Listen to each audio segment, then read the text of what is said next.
Am I the asshole for telling my kid's babysitter that it was inappropriate of her to shower in my home? I hired a babysitter for my 5- and 3-year-old kids 2 weeks ago. My husband works shifts while I work long hours at a marketing company. So far we've had no issues till yesterday. I came home at 6 p.m. and noticed the babysitter's wet hair and new clothes. She told me she took a shower after one of the kids spilled milk on her. I was confused but visibly upset, but she tried to reassure me the kids were fine, because my husband watched them while she took her shower, which only lasted for few minutes. I was more confused that my husband was home when he had a shift to cover. I told her I didn't think it was appropriate of her to shower in my home like that. She argued that it was fine and that she had no choice and couldn't leave the milk on her like that. We argued and my husband heard the commotion and got involved. He said it was not as big of a deal as I was making it out to be, but I told the babysitter that I did not appreciate how she basically ignored how I felt about this and dismissed my feelings still. She went home, but we still argued on the phone. She thinks she's done nothing wrong and said I was being unfair when I mentioned potentially cutting from her salary after that. My husband keeps saying that I'm overreacting and the poor girl couldn't handle having milk stains on her body and clothes. But I couldn't help feel it was inappropriate and she should have checked with me. Am I the asshole for my reaction? Just for info. I'm the one who pays her, not my husband. I told her to call or text, always available, if anything happens. I didn't even know my husband was home at the time. If you noticed, I said that I argued with her even before she told me my husband was home. And no, I didn't know how big the stain was, but she argued about being covered in milk for 6+ hours. As for the question of why my husband didn't go to work, he said he was feeling a bit sick and swapped shifts with a coworker. The babysitter is 24. She said she has experience and yes, she normally brings a bag of clothes, wet wipes and stuff like that with her. You hired a babysitter. Your husband was at home when he was supposed to be working. Babysitter went to clean up. I'm seeing a potentially bigger problem here. Info. How long has your husband been having sex with the babysitter? You were visibly upset that she cleaned up after your kid spilled milk on her? Also, what in the fresh hell is this statement? I mentioned potentially cutting from her salary after that. You'll be lucky if she ever comes back, and if she does, count your lucky stars, apologize profusely and check in with yourself on why this made you so irrationally angry. My guess is, you don't trust your husband. You are the asshole. Am I the asshole for failing 27 out of 31 students for not taking a quiz? I teach a math class in 8th grade. Because the classroom is really small and there are many people, they sometimes are a bit loud. But that's okay and I try to give my best to accommodate them to be most comfortable. Wednesday they were really loud and I announced an online quiz because we did not come to the point to do it in class. I also stated that I would upload it on Thursday and it would be due on Friday at 6 p.m. It is not much, 10 questions, just to see where everyone is at. But it is graded. I repeated myself twice that it was mandatory and graded and they did not listen apparently. I uploaded the quiz and 4 people actually took it. They received feedback in their grade. The rest did not take the quiz. So I gave them all a 0 today. In less than 15 minutes the first student mailed me that I could not just fail him. A few students joined in complaining about the 0, some of them apologized for not turning it in. Then a mother emailed me how I could fail her precious daughter. And that if 27 people failed it would mean my quiz was too hard and I would be an asshole to fail them all. Until now I did not respond to any of this mails because then they would accept to answer everybody. I will do this on Monday. But I wonder, am I a masshole for failing them? Maybe for information. It's maybe 1% of their grade. Edit because I realized I need to clarify something. They were loud the entire period. Normally this is not the case. I don't know what was different this day. This caused us to be slower than I planned and not being able to test where everybody stood on the topic. So at the end of the lesson I told them that this quiz would being uploaded and they have to take it. They were not especially loud then. But some were distracted with packing their things and stuff. Edit 2 because someone said it was important. It was written on the board, it was written in the class book. There is all stuff written down in means of tasks and topics from their classes. Update. I just got another email from the same mother why I did not reply to her email since she wrote the first ismail a few hours ago. I love parents. Last edit. Because I cannot answer every single comment. Thank you all for your judgments.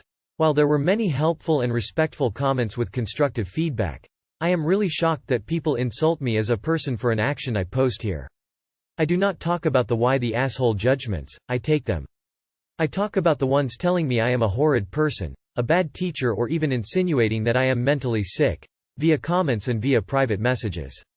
Maybe think before insulting someone for one single action, without knowing what else happens in my classes and life. Now to the quiz. They know how to do it, they did it often before, they won't fail the whole class because of it. Also, I am not responsible for telling their parents to remind them of a quiz. They are old enough to remind themselves. Many suggested that they could retake the test. They can. But not for full credit and not in class.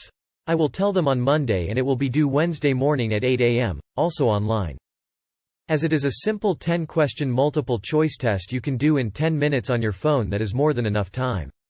Also, an update in the mother mailing me twice. I got an email from her daughter telling me how sorry she was that her mom messaged me as she panicked as her mom saw the 0 and told her the quiz was too hard because she forgot about the quiz and therefore did not take it. Edit. The insults continue, and so does the teaching advice from some people here, again in private and in this post. To make it clear to you, I accept every single YTA statement as everyone is entitled to their own opinion. But I do not need your advice on classroom management, my teaching skills, or my personality for asking a judgment of one specific situation. The situation is this one quiz. Not my general teaching, because you don't know my teaching style as you only got told this one single situation. Also, yes, I got it, this post has language errors. Surprise, I am no native English speaker as I stated before. Teacher here. Let the 0 stand, or you're teaching them that refusing to work and then complaining about it is acceptable. Give them an in-class assignment that is 1, basically the same thing, and 2, worth enough points that it brings up their averages. You could even give them the exact same thing and the kids who did it the first time get a double benefit since they already got the points and the feedback. Not the asshole. They're in school to learn more than math. This is a teachable moment. Not the asshole professor here. Please, let the 0 stand. Otherwise, they learn that they can bully their way through a class. If it was on the board, you announced it, and several students completed the quiz, they had sufficient notice. Edit. Removed an embarrassing apostrophe. Am I the asshole for taking my daughter's phone away? I have a daughter who recently turned 11. She has a different dad from the rest of my children. Whenever one of my kids turns 12, I buy them their first phone, which is usually a cheap phone because I don't think a kid needs an expensive phone. She has been complaining recently and asking me to buy her a phone because all her friends have one. I told her she has to wait like her siblings did. So imagine my surprise when today she came home from her dad's and had a phone with her, and not just a cheap phone. I don't know much about phones, but it looked expensive. I was furious, so I took her phone away and told her she is not getting it back until she turns 12. She started to cry and called her dad, who called me an asshole for taking the phone away. I told him he had no right to buy that for her and she should have got a cheap phone at her 12th birthday like the rest of her siblings. Why can't her dad have his own rules and buy her a nice phone? Are you envious? You are the asshole. You are the asshole. He, the dad, has every right to buy his daughter a phone. You can limit her usage while she is at your place, but you have no right to take it away from her, and you don't get to dictate what her dad choose to buy her. You are the asshole. Her dad can buy her a gift. You're punishing her because you're embarrassed that you can't provide the same level of tech to your other children. That's a you problem. You are the asshole. Why can you make a decision about the kid, but her father can't? You are the asshole and a thief. Her father should phone the police and insist on pressing charges. Am I the asshole? My roommate called me a leech. The auto-generated username is pretty fitting, because I feel miserable. I used to work a really stressful job with hard hours and terrible coworkers. I was also supplementing my income by renting out the third bedroom in my house. The other spare was a guest room, storage. She pays me $700 every month, and we used to split the utilities in half. Things got really bad at work, and I wanted to leave. I decided to clean out the guest room and rent it out. I told my roommate, and she was unhappy, because she didn't want to share a bathroom. I pointed out her share of the utilities would go down, but she didn't really care about that. Anyway, I rented out the room. Not long after I quit my job. Anyway, my mortgage is $1,500 a month, so right now I'm paying about $100 a month plus the rent from both girls and living off of my savings while I look for a job. My roommate noticed I'm not going into work anymore. I told her I left that job and am looking for a new one. She said, "So now you're a professional homeowner, basically?" I disagreed with that assessment. She said I'm leeching off of her and the other girl because I don't want to work. I do want to work. It's just that I need to find a new job, and since people need cheap places to stay, renting out these rooms allows me to keep paying my mortgage while I look. My roommate says I'm taking advantage of her, but she chose to move in here. I don't consider myself to be a leech, but she thinks I'm a selfish asshole. Am I? Not the asshole. A professional homeowner is called a landlord. If you can get people to live in your house and pay your mortgage while you get another job, there's no shame in that.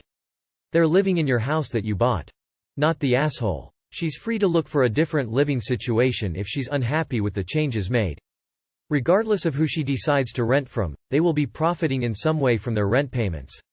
It's not like you turned the living room into a private space just to squeeze more renters into your home. Not the asshole. Start looking for a replacement roommate. At the moment you are a full-time landlord. I think any live-in landlord who doesn't work is going to attract resentment because the tenant can see they are working to subsidizing your lifestyle of not having to work whilst also paying off your mortgage.